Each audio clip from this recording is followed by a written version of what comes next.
Fala galera, beleza? Rafa Barba aqui, mais uma vez, Boteco Connection, para a gente trocar uma ideia sobre o que aconteceu ali com a estátua do Borba Gato em Santo Amaro. Eu acho muito importante a gente continuar esse debate por mais tempo, não deixar esse debate morrer, porque para além das arbitrariedades aí que tem nos deixado estupefatos e perplexos, né, com a prisão do Galo e da esposa dele, eu acho que o debate ele é muito mais amplo acerca de muito mais monumentos e acerca da memória dos estados e do nosso país e que refletem o que é chamado como identidade nacional e a maneira como nós nos relacionamos com a memória do nosso país, né? Eu acho que existe um movimento muito forte, né, de pensar a questão da decolonialidade dos acervos, né, a questão de um pensamento decolonial a respeito da memória, a respeito das obras de arte, né, a respeito de todos os acervos que envolvem os museus, as instituições culturais, né? O que seria esse pensamento decolonial? Esse pensamento decolonial é o pensamento que questiona, não é, algumas interpretações e visões que sofrem demasiadamente com a pressão e vamos dizer assim, o entendimento de mundo eurocêntrico, né? Ou seja, como nós que temos ao longo do tempo trabalhado com memória, trabalhado com a história dentro das instituições, estamos selecionando os acervos que vão ser comprados, selecionando as obras que vão ser compradas, selecionando as narrativas de memória que vão estar construindo o imaginário das pessoas que vão visitar os museus, né? Nós estamos escolhendo, fazendo escolhas ao longo dos anos e ao longo de toda a história da República Brasileira, como isso vai ser apresentado. E muito disso tem, obviamente, o tempero do eurocentrismo, colocando aí a sua, vamos dizer, interpretação dominante de cultura, não é? Que colocaria o imaginário cultural europeu como superior às demais outras culturas do nosso planeta, não é? Então, o pensamento decolonial, ele vem basicamente, tá? Não vou me aprofundar, obviamente, tanto aqui no conceito, mas o pensamento decolonial, ele vem justamente desse lugar, de questionar o eurocentrismo e a sua influência na, nas instituições culturais, nos museus e na formação dos acervos, né? Tudo isso que faz com que a memória do nosso país seja levada para as pessoas, né? Agora, por que eu estou trazendo essa questão do pensamento decolonial juntamente com a questão que aconteceu com a queima lá do Borba Gato e depois a prisão do Galo e da sua esposa? Porque os acervos que estão também pensando a cidade como museu a céu aberto, né, vamos dizer que seria também um outro conceito aí do patrimônio cultural. Pensando a cidade como museu a céu aberto, você tem lá a obra, né, do Borba Gato exposta e todo mundo passa por ali e vê. Normalmente as pessoas não entendem aquilo como uma obra de arte, elas entendem aquilo como uma coisa que está lá, ali na cidade, e elas não entendem aquilo como uma coisa que está sendo exposta, que quer transmitir uma ideia, que quer transmitir uma espécie de pensamento de memória, né? Todos nós sabemos que o Borba Gato ele representa ali a elite dominante paulista, ele representa, vamos dizer, os anseios da elite dominante paulista, né? Os bandeirantes eles representaram e trabalharam para essa elite paulista, para essa elite ali nos tempos coloniais, para poder fazer a expansão da terra, não é? E diversas atrocidades foram feitas ao longo desse processo aí dos bandeirantes.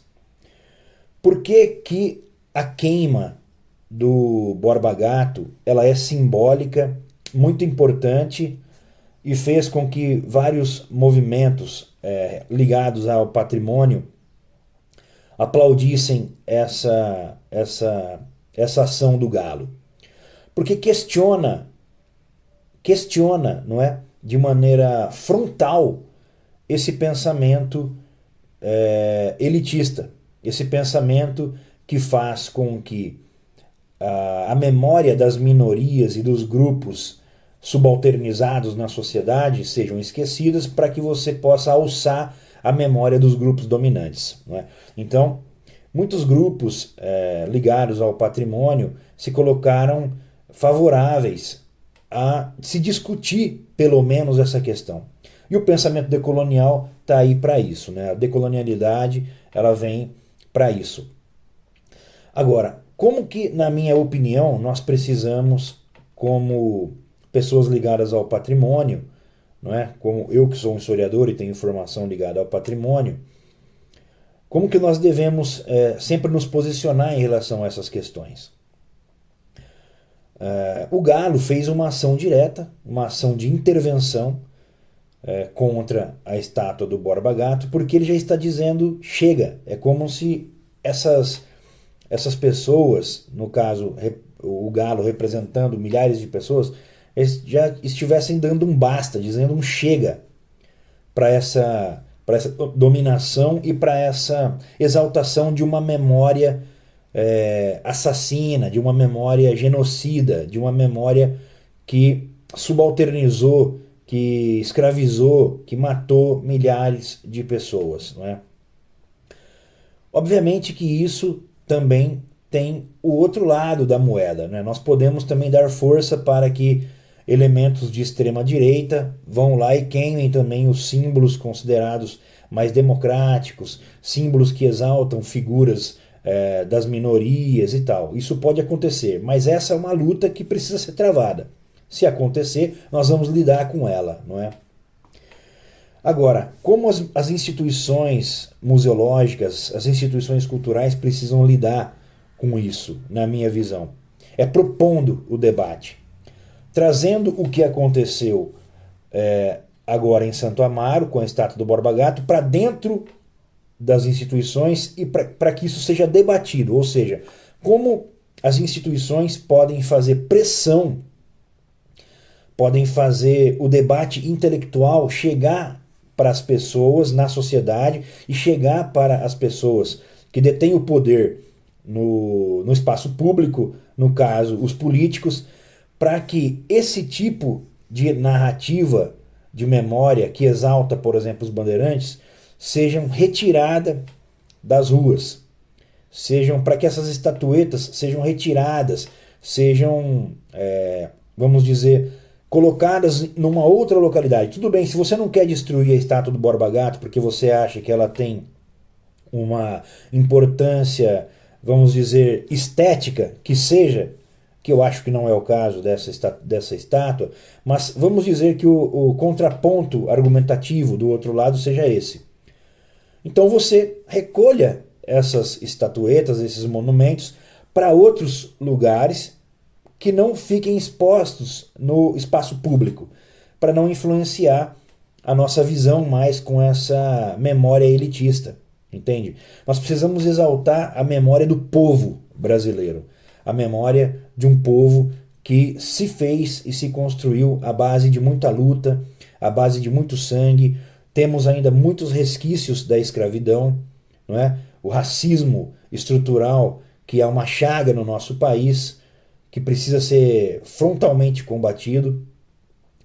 Então, eu acredito que todos nós precisamos estar aqui fazendo uma pressão para que esse debate seja colocado com muita força, com muita veemência, e trazer o povo para essa conversa, fazer audiências públicas, fazer debates abertos nas universidades, ir até os bairros, conversar com as pessoas diretamente nos bairros, não é? Para que essa mentalidade, esse pensamento decolonial possa ser incorporado também pelas pessoas que não estão ligadas à academia e às instituições apenas. Eu acho que as instituições culturais, as instituições museológicas precisam tomar a frente nesse processo e agir com bastante força, com bastante impacto. Tá? Então eu me coloco aqui favorável à ação ali que o Galo tomou e achei muito corajosa a atitude dele de se apresentar e dizer que foi, junto com sua esposa, o autor daquela ação direta, daquela ação que tem provocado todo esse debate. Eu acho que é muito importante que isso aconteça e eu acho que as autoridades precisam repensar a maneira como elas lidam com esse tipo de coisa. Porque o Galo é uma liderança política, uma liderança das classes, de classe social mais pobre, de classe social que está ali. O cara é um motorista de aplicativo, é um cara de aplicativo, um cara que trabalha com aplicativo. Ou seja, é um cara que está precarizado na sociedade capitalista. Então ele tem uma voz importante e é essa voz importante que as autoridades pretendem calar. Acho que nem estão muito preocupados com a queima do Borba Gato, mas é simplesmente silenciar uma liderança popular que tem surgido em meio aí às discussões que estamos vivenciando nos dias de hoje com um governo neofascista aí no comando da nossa nação, né? E os outros braços também da direita, que mesmo que seja uma direita que se pareça democrática, é uma direita que tem um autoritarismo latente e que de vez em quando esse autoritarismo latente aparece. Então precisamos estar atentos, propor o debate. Esse canal aqui é um canal minúsculo, pequeno, poucas pessoas vão ouvir essa mensagem, vão ver essa mensagem que eu estou trazendo por aqui. Mas eu não poderia deixar de me posicionar enquanto profissional do patrimônio, enquanto profissional da memória, tá bom? Então, se vocês concordam comigo, discordam, deixem aí nos comentários. Vamos fazer esse vídeo ganhar um engajamento e ser levado para mais pessoas aí no YouTube, tá? Então, queria agradecer demais, galera, vocês que ficaram aí até o final, assistiram essa breve reflexão aqui feita. E vamos continuar esse debate, que ele é muito importante para que a gente consiga mitigar os problemas que nós estamos enfrentando a partir de uma conversa racional, de um debate mais qualificado acerca da memória do nosso país, beleza? Então, um abraço a todos e até a próxima aí. Até mais.